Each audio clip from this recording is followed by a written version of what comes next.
সরকার 13 বছর সরকারে আছে, ভাঙড়ে নতুন শিক্ষা প্রতিষ্ঠান গড়ে তোলেনি, কিন্তু ভাঙড়ে মদের দোকান খুলে দিয়েছে। তো এরা চাই না ভাঙড়ের মানুষ শিক্ষিত হোক, এরা চাই ভাঙড়ের মানুষ মদ খেয়ে মাতলামি আকলামি করুক, নিজের অধিকার সম্পর্কে না জানতে পারে। তারপরেও বলছি, অ্যাপ্লিকেশন করবেন, দরখাস্ত লিখবেন যে আপনার নাম অমুক, আপনার ঠিকানা, আপনি এই জায়গার স্থায়ী বাসিন্দা, জমির আপনার মৌজা কত, খতিয়ান কত, জমির দাগ নাম্বার কত উল্লেখ করে এই অতিবৃষ্টির কারণে বা অসময়ে বৃষ্টির কারণে ফসল নষ্ট হয়েছে, আমার ফসলের বাবদ যে ক্ষতিপূরণ যাতে পায় তার একটা সুব্যবস্থা করা হোক।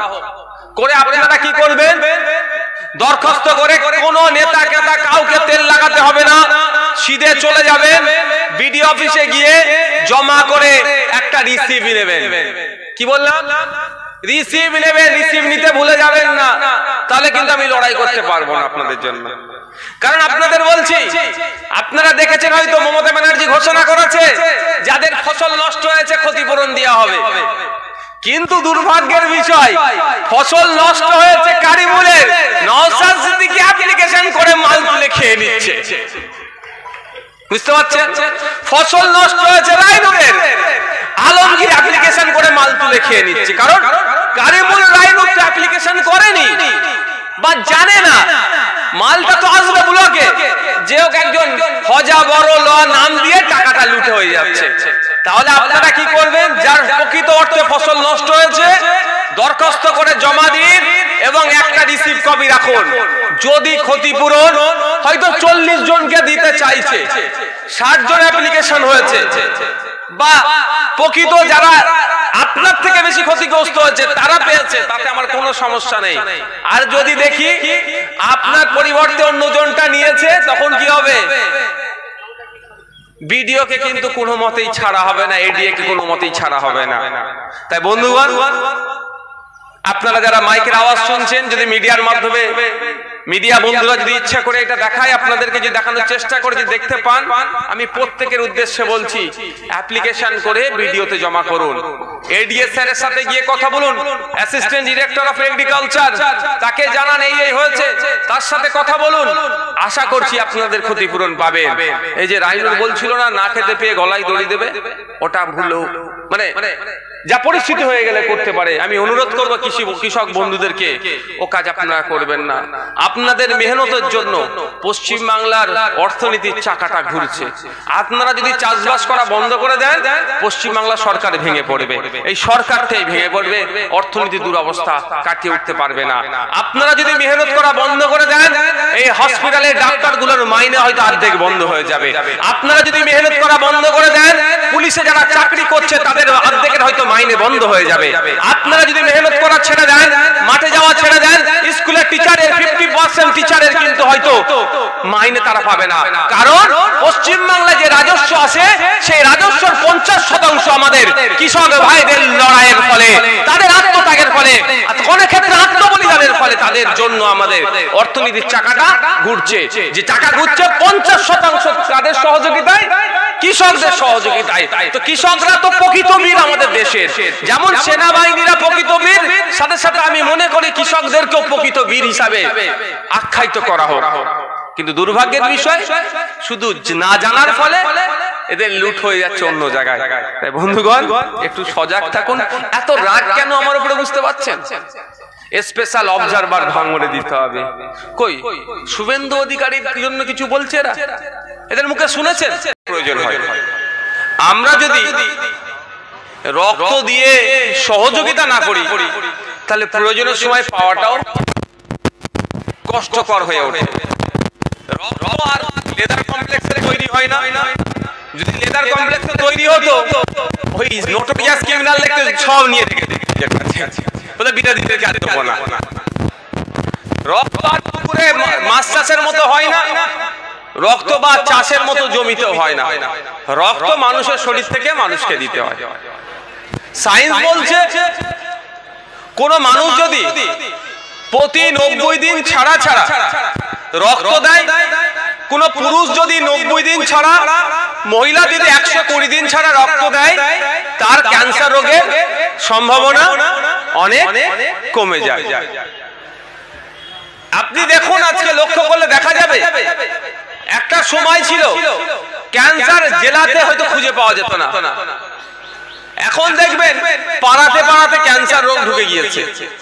এর থেকে পরিত্রাণ পাওয়ার বিভিন্ন পদ্ধতি আছে, আমি সেগুলো এখন বিস্তারিত ব্যাখ্যা করার সময় নাই। আমি আপনাদের বলবো যারা পুরুষ মহিলা নির্বিশেষে আছেন 18 থেকে 65 বছরের লিমিটেশন আছে, তাই আপনাদের উদ্দেশ্যে বলছি আপনারা প্রতি 90 দিন ছাড়া পুরুষের ক্ষেত্রে আর মহিলাদের ক্ষেত্রে 120 দিন ছাড়া রক্ত দিন। যে কোনো রক্তদান শিবিরে গিয়ে রক্ত দিন। আইএসএফ এর কর্মী সমর্থক ভালোবাসার মানুষদের বলবো, এই কচুয়ার মানুষদেরকে বলবো, এই চালতাবেরিয়ার মানুষদেরকে বলবো যে আইএসএফ এর ঝান্ডাতে রক্তদান শিবির হলে সেখানেই দাও, বা অন্য জায়গায় হলে দিও না। এই সংকীর্ণ মানসিকতা নিয়ে আমি চলি না। আমি চাই বৃহত্তর সমাজ ব্যবস্থা ঐক্যবদ্ধভাবে এগিয়ে চলুক, সমাজের প্রতিটা ক্ষেত্রে প্রতিটা স্তরে, এবং প্রতিটা মানুষ যাতে এই সমাজ ব্যবস্থা থেকে উপকৃত হয় তার ব্যবস্থা করা। তাই বন্ধুগণ, আজকে যারা রক্ত দিচ্ছেন তাদের কাছে অনুরোধ করছি 3 মাস পরে, আগামী 3 মাস পরে আপনাদের সামনে যে রক্তদান শিবির হবে সেখানে আপনারা নির্দ্বিধায় রক্ত দিন। মেডিকেল সায়েন্স বলছে এই প্রতিনিয়ত রক্ত দিলে স্ট্রোক হওয়ার সম্ভাবনা অনেক কমে যায়।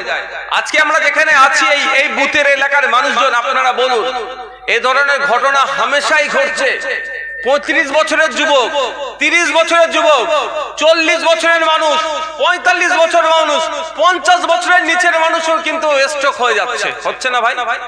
কারো ব্রেন স্ট্রোক হচ্ছে, বিভিন্ন ভাবে আক্রান্ত হচ্ছে। কিন্তু মেডিকেল সায়েন্স বলছে প্রতিনিয়ত রক্ত দিলে এইগুলো থেকে, সমস্যা থেকে অনেকটা সমাধান হয়। তাহলে রক্ত দিয়ে অন্যের যেমন জীবন বাঁচতে পারে, অন্যের যেমন শারীরিক সুস্থতা হতে পারে, ঠিক একই ভাবে নিয়মিত রক্ত দিলে আপনারও স্বাস্থ্য ভালো থাকবে। আর মায়েদের ক্ষেত্রে আমরা জানি কোন সময় রক্ত প্রয়োজন না হলেও মা যখন সন্তান প্রসব করে সেই সময় কিন্তু রক্তের অনেক চাহিদা হয়। তাই মায়েদের বলবো আপনারাও এগিয়ে আসুন।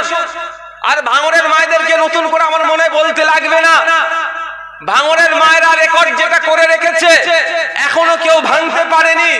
যখন ভাঙবে আমি স্পেশালি ভাঙড়ের মায়েদের বলবো যে একটা রক্তদান শিবির থেকে 2820 জন রক্ত দিয়ে 2700 সামথিং রক্ত দিয়েছে, সেখানে 500-র অধিক মহিলারাই রক্ত দিয়ে পশ্চিম বাংলাতে কিন্তু রেকর্ড করে রেখে দিয়েছে। এখনো কেউ করতে পারেনি ওটা।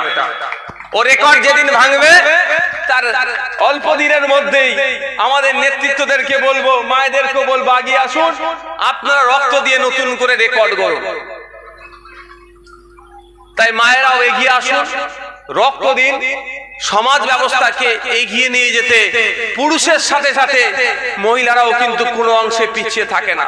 কিন্তু দুর্ভাগ্যের বিষয় অনেক ক্ষেত্রে মহিলাদের কন্ট্রিবিউশনকে অনেক ক্ষেত্রে আমরা উপেক্ষা করে যাই, কিন্তু কোনো অংশেই মহিলাদের কন্ট্রিবিউশনকে আমরা উপেক্ষা করতে পারি না। তাই বন্ধুগণ, যারা আজকে এখানে উপস্থিত হয়েছেন, মাইকের আওয়াজ যাচ্ছে, তাদের উদ্দেশ্যে বলি আজকে আমাদের এই চালতাবেরিয়া অঞ্চল কমিটির সহযোগিতায় কচুয়া বুথ কমিটির উদ্যোগে যে রক্তদান শিবির চলছে, স্বাস্থ্য পরীক্ষা শিবির চলছে, চক্ষু পরীক্ষা শিবির চলছে, আপনারা এসে নির্দ্বিধায় আপনারা যে ফ্যাসিলিটি নেওয়ার প্রয়োজন আছে আপনারা এখান থেকে নেবেন। বন্ধুগণ, রক্তদান নিয়ে অনেক কথা আমার আগের একটা বক্তা আমাদের রাইনুর বলছিল, সেই বিষয়ে আমি কটা পয়েন্ট আপনাদেরকে বলে যেতে চাই। কারণ ভাঙড় কৃষি প্রধান এরিয়া, ভাঙড়ের এই অতিবৃষ্টির কারণে অনেক ফসল নষ্ট হয়েছে তো নাকি ভাই? তারা কৃষকরা মাথায় হাত দিয়ে বসে আছে, তাদের উদ্দেশ্যে বলবো মাথায় হাত দেবার প্রয়োজন নাই।